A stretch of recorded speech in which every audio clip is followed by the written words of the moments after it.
જંબુસર તાલુકામાં ખેડૂતોને ખાતરની અછત ઊભી થતા હવે ખેડૂતો ખાતર કેન્દ્રો પર લાઈનો લગાવી રહ્યા છે।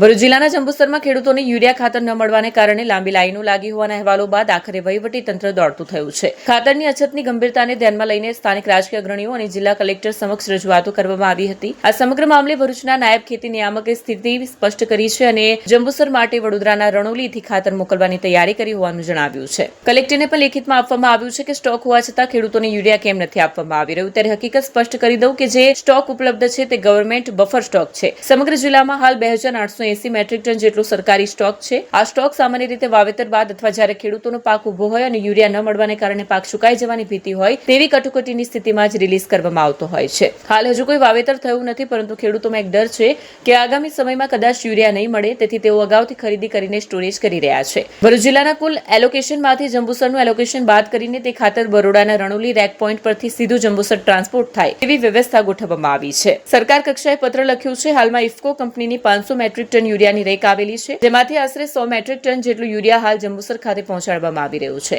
આ ઉપરાંત રણોલી રેક પોઈન્ટ પરથી ક્રિપ્કોની રેકમાંથી 150 મેટ્રિક ટન તેમજ જેએનએફસી અને જીએસએફસી કંપનીઓ તરફથી 50 મેટ્રિક ટન યુરિયા ખાતર જંબુસરમાં સપ્લાય થાય તેવી સૂચના ખેતી આપવામાં આવી છે। તંત્રના જણાવ્યા અનુસાર આગામી 1 થી 2 દિવસમાં જંબુસરમાં ખાતરની સમસ્યાનું સંપૂર્ણ નિરાકરણ આવી જશે।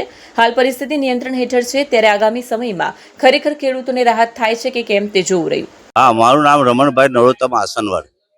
હવે સરકાર દ્વારા જે વિતરણ વ્યવસ્થા ખાતરની છે એમાં એટલો બધો ઓહાપો થાય છે અને ભરચક માણસોનો અહીંયા આગળ મેળો ભરાય છે।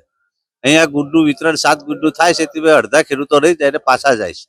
તો સ્ટોક તો ઘણો બધો 7-1000 ગુડનો છે, પણ ખેડૂતોને પૂરતું મળતું નથી। રોજ 1000-1100 ગુડનું વિતરણ થાય। એટલે અમારે વિનંતી છે કે જેટલું ખાતર હોય એટલી વ્યવસ્થા કરીને સરકારે છે તે ખેડૂતોને વિતરણ કરવું જોઈએ। સાહેબ અથવા 20-20 ગુડનું ખાતર વિતરણ કરવું જોઈએ અને જે તે સમયે સરકાર દ્વારા આવી લાઈનો લગાવવામાં આવે, ડીઝલમાં લાઈનો, પેટ્રોલમાં લાઈનો, અનાજની અંદર ગોદામ, સસ્તા અનાજની ગોદામમાં લાઈનો, બધામાં લાઈનો લગાવવામાં આવે અને ખાતરમાં તો લાઈનો એવી કે મેળા ભરાય।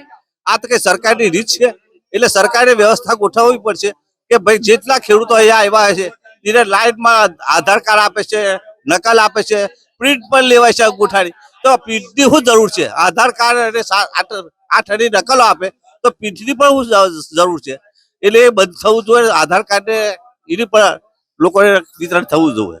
મારું નામ પટેલ વિરલ કુમાર રમેશભાઈ પટેલ છે। હું નોંધણા ગામનો ખેડૂત છે।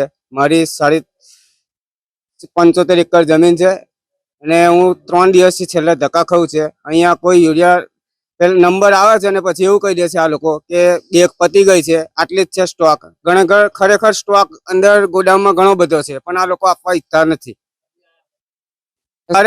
અમને બેગ પાછી આલશે એમ। વાસ્તવમાં જે ગઈકાલે જે જંબુસર ખાતે યુરિયા ન મળવા અંગેની જે ઘટના ઘટેલી છે અને ત્યારથી લોકલ રાજકીય આગેવાનોના પણ ફોન આવેલા હતા। કલેક્ટર સાહેબને પણ લેખિતમાં આપેલું છે કે ભાઈ સ્ટોક હોવા છતાં તમે ખેડૂતોને યુરિયા કેમ નથી આપી રહ્યા। એની હકીકત કહી દઉં કે જે સ્ટોક છે એ ગવર્મેન્ટ સ્ટોરેજ છે, એ ખરેખર બફર સ્ટોક છે। છતાં પણ વૈકલ્પિક રસ્તો કાઢીને અમે ત્યાં જે ગઈકાલની પરિસ્થિતિ હતી એ અમે સ્ટેબલ સિચ્યુએશન જે છે એ થાળે પાડેલી છે। ગવર્મેન્ટ સ્ટોક કેટલો હશે આપણી પાસે? કુલ જિલ્લામાં ગવર્મેન્ટ સ્ટોક અમારે 2880 મેટ્રિક ટન જેટલો ગવર્મેન્ટ સ્ટોરેજ છે કે જે આખા જિલ્લામાં છે। ગઈકાલે માનનીય કલેક્ટર સાહેબ ની સાથે પણ અમારે મિટિંગ થઈ છે અને જે કંઈ જંબુસરને ખાસ કરીને અત્યારે વાત કરીએ, જંબુસરને જોડતો જે માર્ગ છે ત્યાં વચ્ચે આમોદથી આગળ જતા ઢાઢર નદીનો બ્રિજ આવે છે, જે હાલ અત્યારે ભારે વાહનો માટે પ્રતિબંધિત છે, જેને લઈને જંબુસરમાં રિટેલ સપ્લાય જે થવી જોઈએ પૂરતા પ્રમાણમાં થઈ નથી રહી। પરંતુ માનનીય કલેક્ટર સાહેબના માર્ગદર્શન હેઠળ દરેક કંપનીના એચઓને પત્ર વ્યવહાર કરેલો છે। એમનું નિરાકરણ ખૂબ જલ્દી આવી જશે અને ભરૂચ જિલ્લામાં જે કાંઈ એલોકેશન છે એમાંથી જંબુસર તાલુકાનું એલોકેશન બાદ કરી બરોડાના રનોલી રેક પરથી ત્યાં ટ્રાન્સપોર્ટ થાય, ત્યાં યુરિયા ખાતર સપ્લાય થાય એ રીતની વ્યવસ્થા હાલ અમે વિચારેલી છે। એ બાબતે પત્ર માનનીય કલેક્ટર સાહેબે પણ સરકાર લેવલે લખેલો છે। ગવર્મેન્ટ જથ્થો જે આપણી પાસે છે ક્યારે છૂટો પાડવામાં આવશે? જનરલી ગવર્મેન્ટ કોઈ સ્પેસિફિક એવો કોઈ ટાઈમ નથી હોતો, પણ કોઈ એવો મેજર શોર્ટફોલ આવે ત્યારે એ આપણે રિલીઝ કરવાનો હોય છે. પણ જનરલી વાવેતર બાદ અથવા જ્યારે ખેડૂતોનો પાક ઊભો છે એ દરમિયાન ખેડૂતોનો ઊભો પાક, માનો કે કોઈ એવી પરિસ્થિતિ સર્જાણી કે ભાઈ યુરિયા ન મળવાના કારણે કદાચ પાક માનો કે એમની સુકાઈ જવાની ભીતિ રહેલી હોય છે, ત્યારે એ સ્ટોક જનરલી છૂટો કરવાનો રહેતો હોય છે. હાલ અત્યારે હજુ કોઈ વાવેતર થઈ નથી રહ્યા, પણ એક ખેડૂતોમાં એક ડર છે કે આગામી સમયમાં કદાચ યુરિયા ખાતર નહીં મળે, એના કારણે અત્યારે કદાચ ખેડૂતો જાતે આગોતરું ખરીદી કરીને એમનું સ્ટોરેજ કરી રહ્યા છે, એવું અમારું માનવું છે. જંબુસરનો જે આ મુખ્ય પ્રશ્ન છે તેનું નિરાકરણ છે. હાલ જે મેં તમને અગાઉ કીધું કે ભરૂચ જિલ્લામાં જંબુસર આવે છે કે જે ખરેખર બરોડાથી નજીક થાય છે.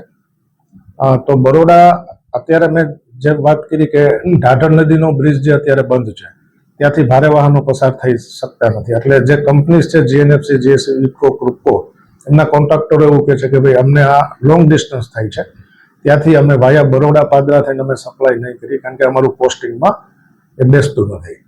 એના માટે લઈને અમે એવું વિચારેલું ભરૂચ જિલ્લાનું જે એલોકેશન જે ટોટલ થઈ આવે છે એમાંથી જંબુસરનું બાદ કરીને બાકીનું અહીંયા આવે, અને જંબુસર પૂરતું જે એલોકેશન છે એ બરોડા રનોલી રેકપોર્ટ પરથી જંબુસર થાય, જે આગામી સમયમાં અત્યારે અમે હાલ વિચારેલો છે. હાલ ઇફકોની 500 મેટ્રિક ટન યુરિયાની રેક અત્યારે આવેલી છે, જેમાંથી લગભગ 100 મેટ્રિક ટન જેટલું યુરિયા અમે હાલ અત્યારે અમે જે જંબુસરને પહોંચાડી રહ્યા છીએ. હમણાં ખેતી નિયામક સાહેબની ઓફિસમાંથી પણ આ બાબતે પ્રયત્નો ખૂબ થઈ રહ્યા છે કે જંબુસરમાં યુરિયા ખાતરનો સ્ટોક પૂરતો મળી રહે.